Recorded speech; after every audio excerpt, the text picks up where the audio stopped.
Hello, good evening. My name's Mike Gomez, and I will be presenting the book 11 Rings The Soul of Success by Phil Jackson and Hugh Delahanty. Why this book?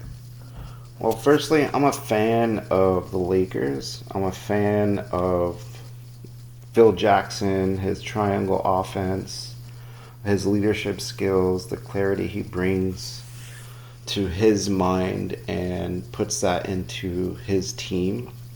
And I was just very curious as to what else this book could have. My initial impressions, the expectations I had for the book, I really thought it was purely sports related. Sports highlights, the workings with famous players on and off the court, coaching famous players, and their egos, and the bragging of success and multiple rings and dynasty wins.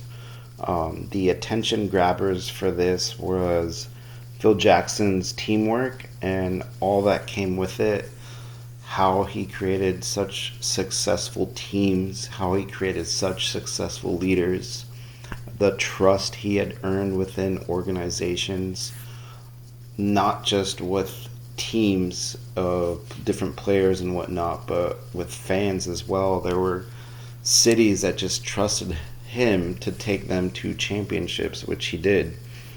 His leadership was unmatched, in my opinion, and there's a lot to be studied from that. In fact, it still is in variety of TV shows. Recently, there was a TV show about soccer on Apple TV, and it relates to the triangle offense. And even though it wasn't invented by Phil Jackson, it was still referenced. The class connection I have with the book concepts and our management principles, nonverbal communication, his emphasis on connection, honest talks with the team before and after games, his meaningful rituals, not just on the court, things to get the team pumped, but off. His teams would go on these retreats that were just focused on meditation, and they would create rituals around that would just be about peace and zen moments that they would want to bring on the court and share with other fellow teammates. It really just aligned the team to be in a successful mindset, even if they lost. And management principles, the planning and strategy, organization and structure, and the leadership and their styles, the styles of leadership and communication. Those are what I looked at most in connection with the book. Standout example, it's something I've talked about before and I'll continue to talk about because I really do think it's a very important moment for Michael Jordan, was when Phil Jackson referenced this in his book about the 95-96 training with the Bulls, and how one morning the equipment manager rushed into Phil Jackson's office and told him that Michael Jordan just punched Steve Kerr in the face. And when Phil Jackson looked at Steve Kerr, he was already in the locker room getting his stuff and ready to just leave to go on the next flight to the next best thing. And the only thing Phil Jackson did was tell Michael to fix it. And Jordan reflected, he saw his actions, and he saw that his side of the street was not clean, ended up apologizing and corrected his behavior, and because of that created a friendship that bled onto the court as teamwork and trust, and in the long run they both were on teams that won 3 championships together. And it really goes out, I feel that because of this moment, not only did Michael learn to be become a better leader, but it was the moment that he realized that all eyes are on him. Whether he's on the court playing or he's off the court, he has such influence that people look to him for. And that was a big moment that he realized that he wasn't just another player. You know, he was the player that people would want to compare themselves to. And I always wondered that, like, if Phil did not intervene, if Phil didn't just say the simple words of fix it, and, you know, Michael Jordan just went off to keep telling himself that was deserved, and I punched him because he needed to get punched, and that type of mindset of I'm the boss type style, would they have gone to win those 3 championships? You know, would Michael be the leader he is today? Would have that created a downfall? We don't know, and it's a fun what if to play. And I feel that a lot of people can put that into an experience for themselves in their work environment, whether it's past, present, or future. And I know I can, especially being in the restaurant industry. And that's kind of the personal connection I was talking about before this slide, was building trust, taking accountability, using communication, working with a team, and building respect. It really shaped my career and with the restaurant industry.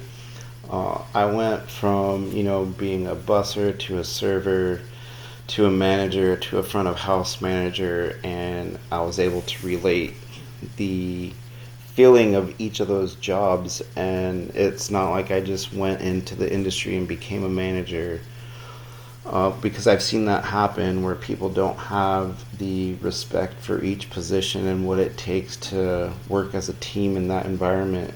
It really takes someone to give a vision of what something can look like, encouraging growth and how that can happen, the opportunities that come with that, and it creates this positive culture within that environment. No matter what the type of work it is, everyone's working together. I once said that, you know, I spend more time in this job than I do with my own family, and that's especially true in the restaurant industry. And it's easy to just get in this negative rut and be going to work simply to work and not going there to have a positive experience. You know, I'm done working for a paycheck. I want to love what I do. Insight number 1, team trust.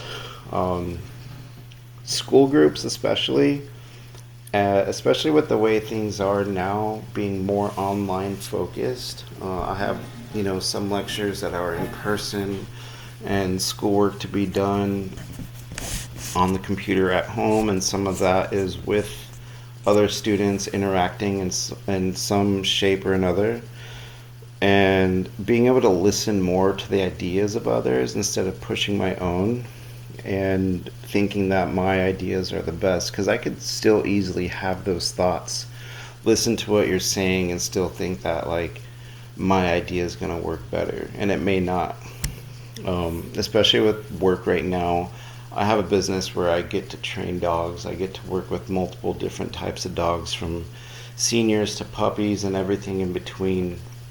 And my training techniques are based around, you know, compassion, repetitiveness, and sometimes I work with people that have been in vigorous training camps with their dogs or past dogs and think that it should be like that. And it doesn't have to be. I'm not saying my way is the best, but I've trained enough dogs to know that it does work. The challenge belief is that I used to think that leadership meant being the most in control. You know, I'm the manager, I have final say, and you just gotta listen to me because I either A, get paid the most, or I have the most trust with the main boss. And that's just not it. This book and this class has shown me that management, it's just a term, and people will be loyal to the person that's leading them. It's shown me in this book, especially about how to learn from humility, how to earn respect, and lifting and encouraging your teammates, especially in the hardest of times. There were times the Lakers went through multiple losing streaks, trade deadlines not being met, players not being drafted or traded for to help key players like Kobe or Michael, and having to trust that the front of house management is building something for you, or do you need to make that next decision and leave the team to better your own career? And that all comes back to trust, trusting that the core group, the core front office, your front coach, your manager has your best interests in sight. Insight number 2, a quote from the book. The full quote goes, "The more I tried to exert power directly, the less powerful I became. I learned to dial back my ego and distribute power as widely as possible without surrendering final authority." Phil Jackson. And that was about benching the ego, putting aside pride, petty differences, any drama that can be on the court with he said, she said. I mean, I can only imagine what it could be like for a talented athlete that's always on the news, whether it be ESPN or the tabloids, not being able to go out to eat without some sort of camera or question being asked while you're just trying to enjoy your day off. Putting that aside and still building up the team, not building up yourself, not building up your ego, not letting that bleed on to a team dynamic setting, not letting your ego get in the way of growth or relationships, regardless of the past. People make mistakes. Players are just people. They have great days, they have bad days, they have bad days that are great. And people are also able to learn from them and become stronger. Michael Jordan, Kobe, they're some of the most active starters that had to go from a star role to learning to give up the ball and give it to his teammates more in order to become more victorious.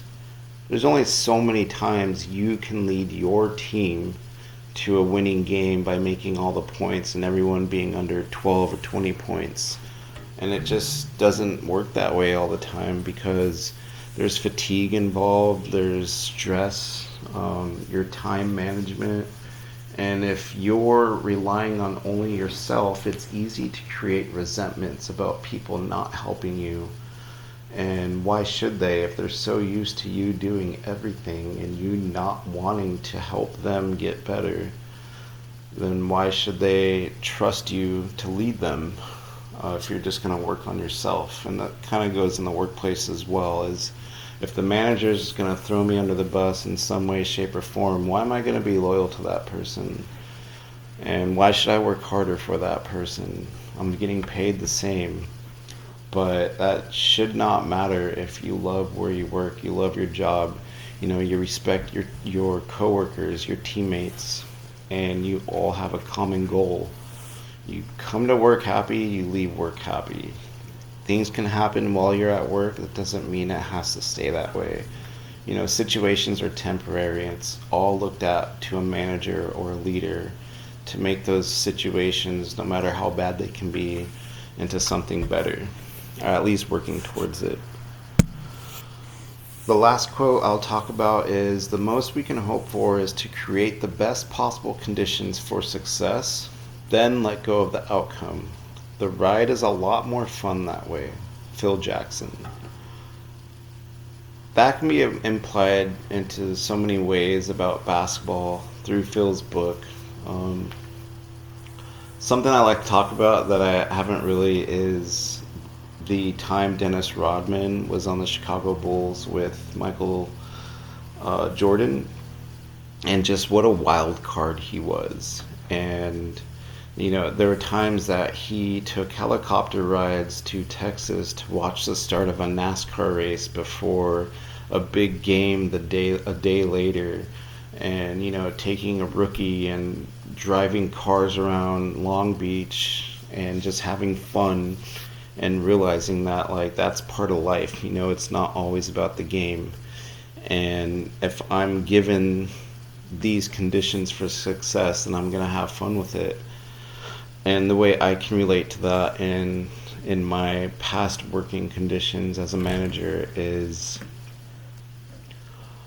on busy nights, we wouldn't be able to manage the reservations on Open Table, and they would all just get flooded every single time slot. And on top of that, we would have people walking in not making reservations, and we tried to accommodate everybody.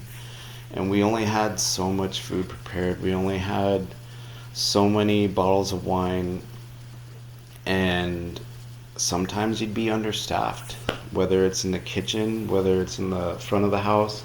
You might be missing a server, you might be missing a hostess. It doesn't matter what you're missing, it's always critical. You don't realize how critical it is until it's missing, and you have to step in and do it.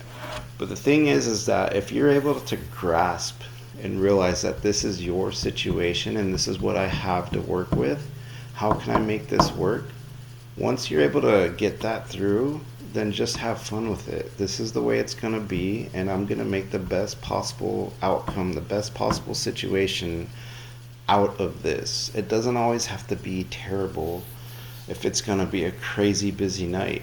Accept it, enjoy it, and do what you can. You can only do so much. We're all only human, and if we're here to build each other up rather than break each other down, then success is something that we could strive for on an everyday basis. Thank you for a great class. I appreciate your way that you teach, and I've learned a lot these last 2 semesters that I've been able to take a class from you, Professor Felka, and I hope to see you again in the coming semesters. Thank you very much.